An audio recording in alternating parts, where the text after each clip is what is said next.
So you mentioned multitasking, and it sort of takes us from cognitive enhancement to another issue that I've been fascinated with for a while, and I will say that I have a graduate student who I wrestle with about this.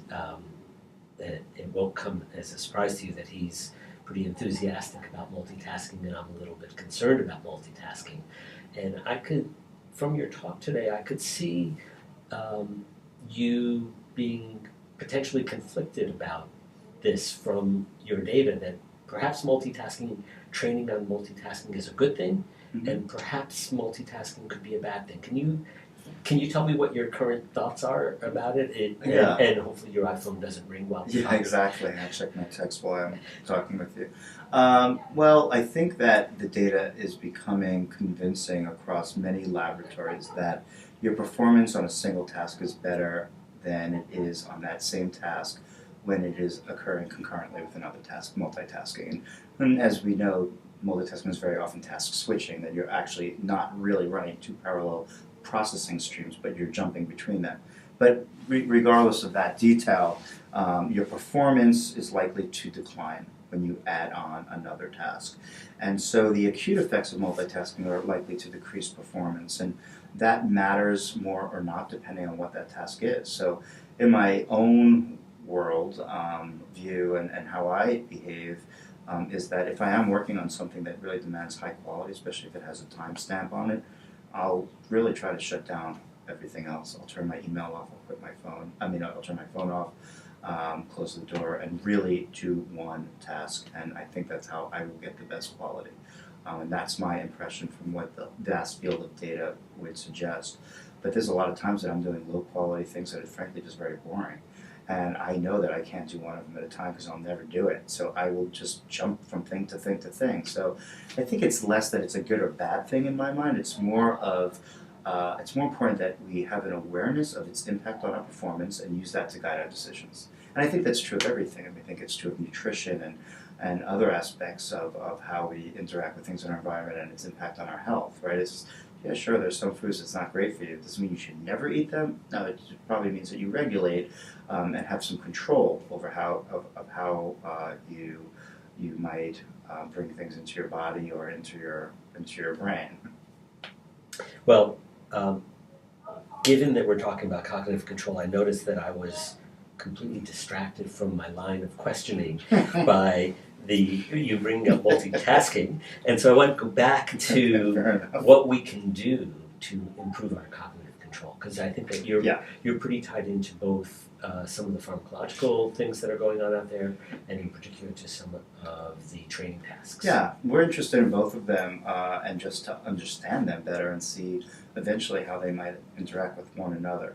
I think that there are many conditions. I think that some of it is true of normal aging, in which there are changes in neurotransmitter receptor systems in the brain or the neurotransmitters themselves, and that an adjustment of them might be beneficial. And that's sort of the basis of the entire pharmaceutical industry, is that we're adjusting levels of neurotransmitters. I mean, that's pretty much what we're doing. And usually it's not very selective, and we know the consequences. There's lots of side effects. There's sometimes questionable efficacy with some of these interventions, and it's not perfect, but it has done some really important things for a lot of different populations that suffer from cognitive changes and behavioral changes due to these conditions. So I think that there is a lot of potential for manipulating these systems, especially when they're deficient in improving cognitive abilities, and other types of pharmaceutical interventions that are now in development that might not even directly act on neurotransmitters.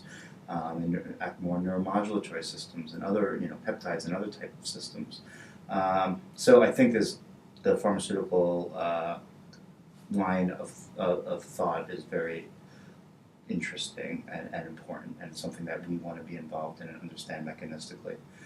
The other flip side is to not change the brain's chemistry by giving it chemicals, but to change the brain's chemistry and networks, but by exposing the individual to a well-controlled environment that's adaptive and challenging, and really finely engaging them in a way that they might not engage in the real world, because they might find shortcuts to work through it. And here you don't have any shortcuts. This is how you engage. And I think that we have a very nice understanding that our brains are plastic, they structurally and functionally change themselves in response to the environment, that this does not end at a critical period, it exists throughout our lives, and that if we can find the right way to stimulate it effectively, we can improve our ability to function in the world, improve cognition.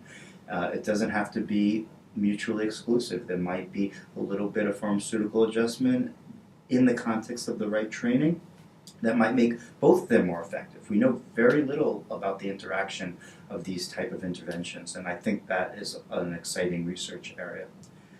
Another critical aspect of this are individual differences. Some people get massive benefits from drugs and the appropriate medication. Others don't get anything at all, or only get side effects.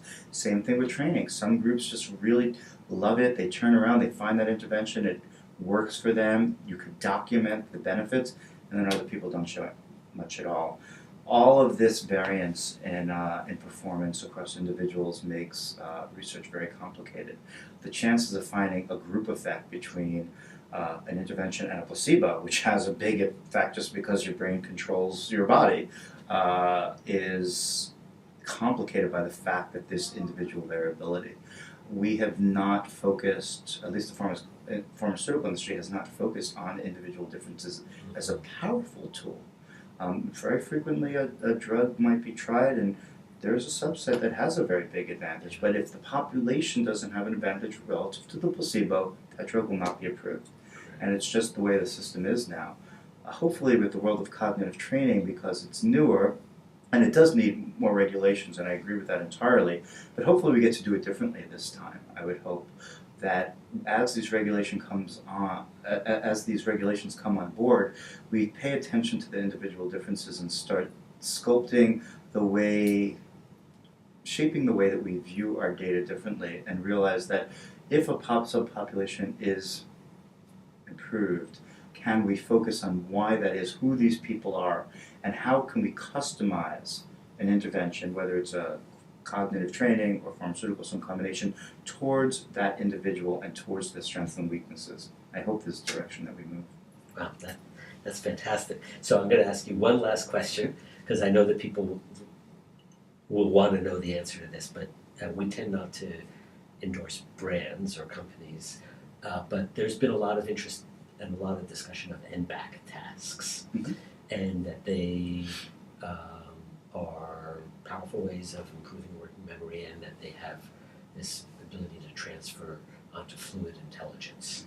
And so are you particularly intrigued by the end-back tasks, or do you think that we're going to have something even better right around the corner?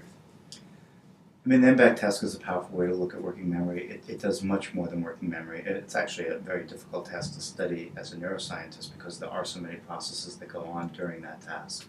But it is a powerful executive function challenge that as you increase, and now there's dual end-back tasks, and there's no doubt that that is pushing your cognitive control abilities. Whether or not it's the perfect one or we won't do better, it's hard to say. I'm an optimist. I always think we're going to find something better in all of these domains.